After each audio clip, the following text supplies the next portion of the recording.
History often speaks loudly of kings and conquerors, yet sometimes it whispers the names of women whose brilliance was no less radiant.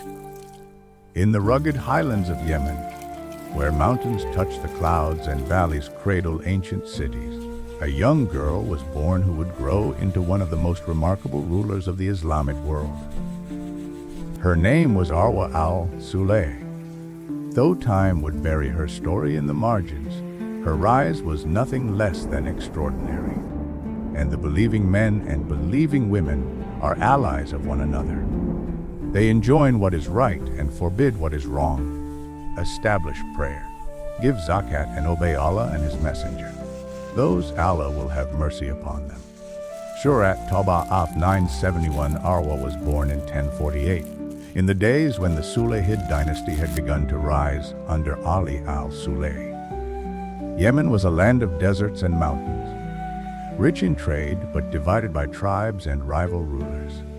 Into this world of power struggles and shifting alliances, Arwa entered as a girl of intelligence and sharp perception. Unlike many women of her era, Arwa was given an education that unlocked her mind. She memorized the Qur'an, studied law, poetry, and history, and learned the arts of leadership. Her tutors recognized her brilliance early. She was not only clever with words, but insightful in judgment.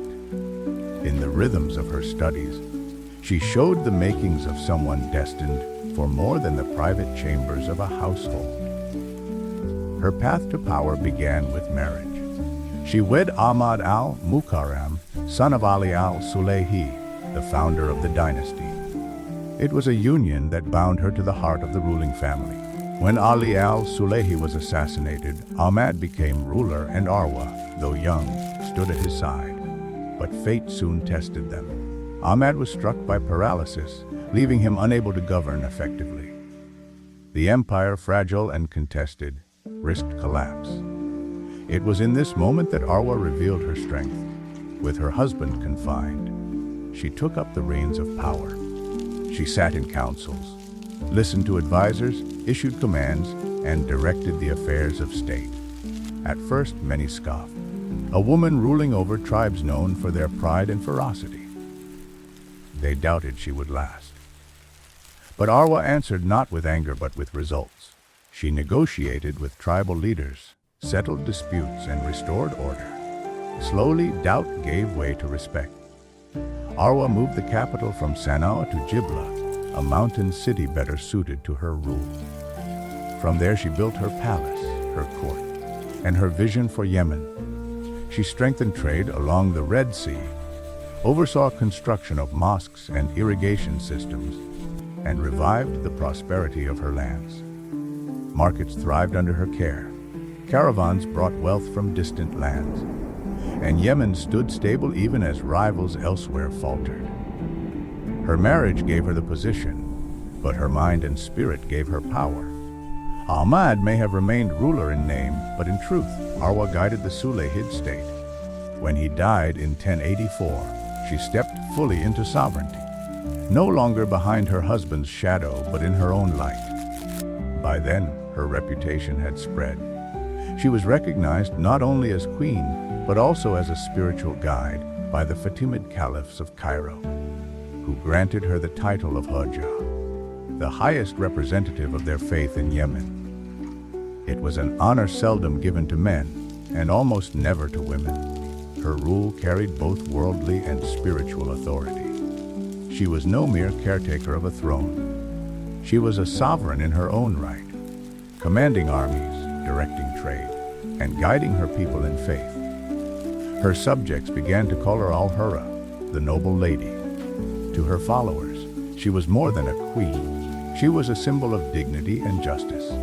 Yet her rise was not without trials. Rival clans tested her resolve, rebellions broke out, and enemies from beyond Yemen sought to undermine her. Each time, she responded with skill. Sometimes she ordered her armies to march, securing victory on the battlefield. Other times, she chose diplomacy, winning allies with promises, negotiations, and her uncanny ability to outthink opponents. Her reign was not defined by endless wars, but by stability and prosperity, a rare achievement in a land known for its fractious tribes. By the end of her early years as queen, she had silenced every critic. The young girl who once studied in private chambers now sat on a throne of power, ruling for herself and not for another. She was no figurehead, no puppet of men around her.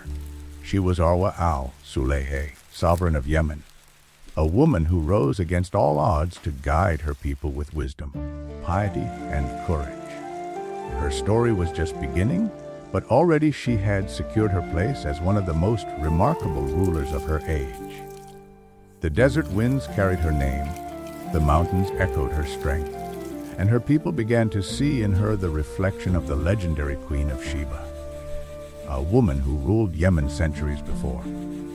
Arwa had risen, and with her rise, Yemen entered an era that would shine, though history would later try to dim its light.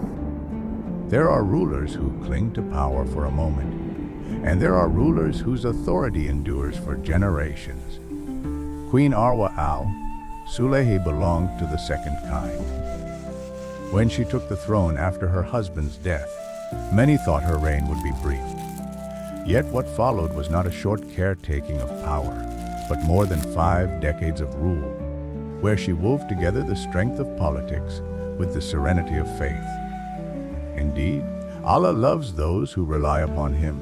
Surah Al-Imran 309 from her mountain capital of Jibla. Arwa ruled with both vision and discipline. She did not try to mimic men in power. She carved her own path. Where rivals boasted with armies and palaces, she built her rule on justice, stability, and the loyalty of her people. Her court was not merely a place of ceremony, but a center of learning and administration. She appointed judges, settled disputes, and ensured that the law reached even the most distant villages of Yemen. Her governance was remembered for fairness, for she was known to listen carefully before making decisions, weighing justice above favoritism. But what made her reign unique was her dual authority. In 1084, the Fatimid Caliph in Cairo had recognized her as the Hujjah of Yemen, the supreme representative of Ismaili Islam in the region. It was an astonishing title, for it gave her religious authority over her subjects alongside political power. Her sermons were read in mosques, her decrees carried spiritual weight, and her name was invoked in Friday prayers across the land, in an age when women were rarely allowed beyond the private chambers of palaces. Queen Arwa stood as both sovereign and spiritual leader. Her rule brought prosperity. She invested in agriculture, reviving ancient irrigation systems that turned dry valleys into fertile fields. She oversaw the construction of canals, reservoirs, and terraces that ensured her people had food in times of drought. Farmers thrived, markets flourished, and caravans moved safely through her lands. Under her care, Yemen became not only stable but wealthy, positioned as a vital link in the trade routes between the Indian Ocean and the Mediterranean. Arwa also left her mark on architecture. The crown of her works was the great mosque of Jibla, built with graceful arches, sturdy minarets, and walls inscribed with beauty. It was not just a house of worship, but a symbol of her reign, a declaration that faith was the foundation of her kingdom. She built schools and charitable institutions, ensuring that knowledge and care were accessible to her people. To this day, the mosque in Jibla still stands, carrying within its stones the memory of her rule. Yet the queen was no mere builder of roads and mosques. She was a strategist who navigated the turbulent politics of Yemen with remarkable skill. Rival tribes and dynasties tested her constantly. Some sought to overthrow her, others to diminish her power. But Arwa outmaneuvered them with diplomacy as much as with arms. When war was necessary, she sent her commanders into the field. When peace was wiser, she secured it through treaties and negotiations. She mastered the art of balancing power, keeping her kingdom intact while greater empires around her rose and fell. Her enemies underestimated her because of her gender, but this became her strength. They expected weakness and found brilliance. They expected indecision and found resolve. She carried herself with dignity, and her piety gave her legitimacy that no man could easily challenge. Her people believed she ruled not out of ambition, but out of duty, a servant of God guiding her flock. Her court was alive with scholarship. Poets, jurists, and theologians found patronage under her reign. She encouraged the writing of books and the teaching of students, making Jibla not only a political capital, but also a center of learning. She corresponded with the Fatimid Caliphate, exchanging letters of religious and political importance, her words carrying authority across seas. Despite her long reign, she lived simply. Chronicles describe her as modest, devout, and humble in her personal life.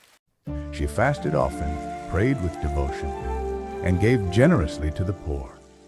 She was not known for extravagance, but for discipline. Her strength lay not in splendor, but in integrity, and this earned her loyalty far deeper than fear ever could. The people began to see her as a reflection of the Queen of Sheba, who centuries before had ruled Yemen with wisdom. Arwa became known as the Little Queen of Sheba, a title that spoke not only of her power, but of the way she carried the ancient legacy of Yemeni queenship into the Islamic age. Yet even as she reigned in peace, she never forgot the fragility of power. She watched empires crumble around her, saw dynasties fracture over greed and arrogance. Her genius was in creating continuity, in holding her realm steady for over 50 years. Through wars, droughts, and rebellions, she endured, a woman in her palace of Jibla, guiding her people with a steady hand, while outside the mountains of Yemen echoed with the storms of history. By the later years of her rule, she had outlived many of her contemporaries. The caliphs in Cairo had changed, rival rulers had risen and fallen, but Queen Arwa still sat upon her throne. Her long reign brought stability to Yemen at a time when the wider Islamic world was shaken by divisions and invasions.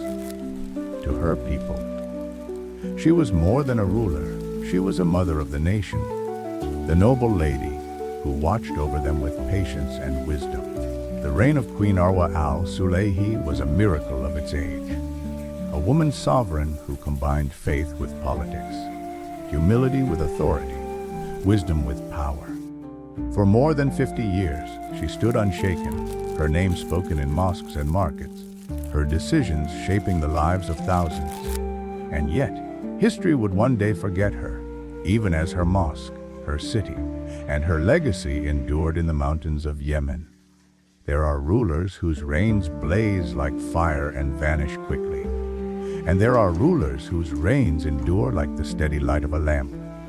Queen Arwa al-Sulayhi's reign belonged to the latter. For more than half a century, she guided Yemen with wisdom and strength, and when her life finally drew to its close, she left behind a kingdom shaped by her vision. Yet history, written most often by men, allowed her name to fade into the margins, even as her true legacy lived on. Indeed, the most noble of you in the sight of Allah is the most righteous of you. Surah al-Hujjah 4:9-100. By the time she reached her final years, Queen Arwa was in her 90s. Her hair had whitened, her body weakened, but her mind remained sharp. She had outlived her husband, her rivals, and even many of her allies. Caliphs in distant Cairo had come and gone, yet her authority endured in Yemen. For her people, she had become a constant, a figure of stability in a world that shifted restlessly around them. In her last decades, she ruled less from the battlefield and more from the palace in Jibla, yet her influence was no less potent. She continued to correspond with the Fatimid Caliphs, offering counsel and guidance as the spiritual leader of Ismailis in Yemen. Her mosque in Jibla, where her voice had once guided sermons, stood as both her political capital and her spiritual heart, the city thrived. Its markets busy, its scholars active, its people proud to live under the care of the noble lady. Her humility remained her strength. Even in her later years, she avoided extravagance. She gave generously to the poor, ensured widows and orphans were cared for, and maintained her devotion to prayer and fasting. Unlike so many rulers intoxicated by power, Queen Arwa seemed always aware that her authority was a trust, not a possession. To her people, this made her more than a queen. It made her a symbol of integrity. But history is rarely kind to women, no matter how great. Chroniclers of her age praised her wisdom and noted her achievements. Yet in the centuries that followed, her name was overshadowed. Sultans, caliphs, and conquerors filled the pages of history books, while the Queen of Yemen became a footnote. She had been a sovereign for 5 decades, a spiritual guide for her people, a builder of mosques and cities. Yet she was remembered simply as a curiosity, a rare woman who held power in a man's world. And yet, the traces of her reign never vanished entirely. Her mosque in Jibla still stands, one of the finest in Yemen, its stones bearing silent testimony to her vision. Within its walls lies her tomb, a resting place for a queen who carried the weight of both crown and faith. The people of Jibla continued to speak of her long after her death, remembering her not as forgotten history, but as their noble lady, the mother of their city. She died in 1138 at the age of 92, an astonishing longevity for her time. Her funeral was marked by mourning across Yemen, for she had been the shepherd of her people for generations. With her passing, an era closed, an era of stability, prosperity, and spiritual leadership that Yemen would not see again for centuries. Her story, though dimmed by the neglect of historians, carries lessons that outshine the silence of records. She proved that leadership is not bound by gender, but by vision and righteousness. She showed that strength lies not only in the sword, but in wisdom, patience, and justice. She embodied the truth that faith and governance can walk together, that piety can guide politics without weakening authority. For modern eyes, Queen Arwa's life is a reminder of the hidden chapters of history. The stories of women who built, ruled, and led but were too often forgotten by chroniclers who preferred tales of warlike kings. She stands as a counterpart to the legendary Queen of Sheba, her predecessor in Yemen's distant past. Where Sheba's story became myth, Arwa's story became history, though one neglected and obscured. Her legacy is not only Yemeni, nor only Ismaili, nor even only Muslim. It is human. It is the legacy of a ruler who governed with justice, who placed the welfare of her people at the heart of her reign, who showed that dignity and wisdom are the true marks of nobility. She was a woman who carried the weight of empire with grace, who shaped her world with intellect, and who lived her final days with humility. Centuries later, when historians look back at the Abbasid and Fatimid eras, when they list the caliphs and sultans who ruled with power and splendor, one name should rise alongside them: Arwa al-Sulayhi, the Queen of Yemen. For though she may have been forgotten by many, the mountains of Yemen still remember her, the mosque of Jibla still remembers her, and the people whose lives she touched still carry her story in their veins. Her throne may have turned to dust, her palace long fallen, but her light remains. Queen Arwa of Yemen, the little Queen of Sheba, the noble lady, the forgotten Muslim queen, who should never have been forgotten at all.